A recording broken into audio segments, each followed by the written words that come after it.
ساكا ما قرعت وزير دابا محكمة ده بروتوات كوتا ما يوا مو فوق عرض لو كريه waa شيء ألعت نوعها شاحن شو أوكي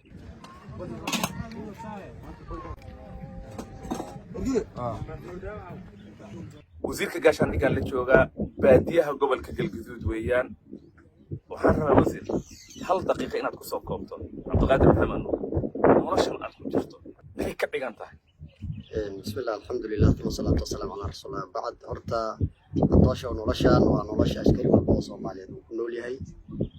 أين الدخل البوء صوماليات إنه قدميو سببتنا وحي الدهي دالكيني حرمة خوارج أيام قابستي داد دينتا إيو دالكا إيو دادكا بقانا نونحي أيام قابستي ديبو حورين أيام كجرنا وحانكو قصبنا inaan saraakiisheena askarteena duruufaha ku sugan yihiin kula noolaano si shacabkeena iyo dadkeena ay xorriyadda ay u dhadhamiyaan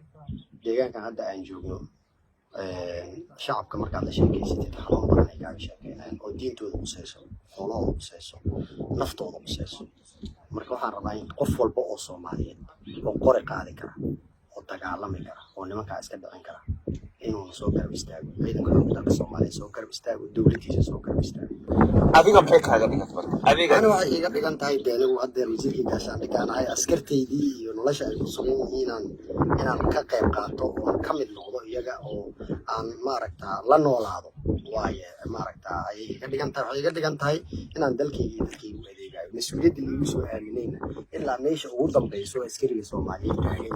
inaan la istaago oo aan mas'uuliyaddeeda ka gudto meeshaas saaka ma quracto wasiir daaba maxkamada ده بروتوات كوتا ما يوا مو فوق عرض لو كريه waa شيء ألعت نوعها شاحن شو أوكي طرفه هي المنة ما لها علينا يسكر على السفر حالي حق ساعات جيت وسي ساعه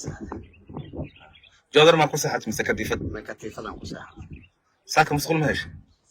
مش waa doorka دوركو عادينا caday waa wadana caday aniga wadana qadadaada nooceen noqon doontaa maanta laba hubo noocay tahay noocay tahay caawa meeshaad ku hiin doontana lama hubo laba sideeda marka waa ku leeynaa waana soconaynaa wasiir guulayso هذا هو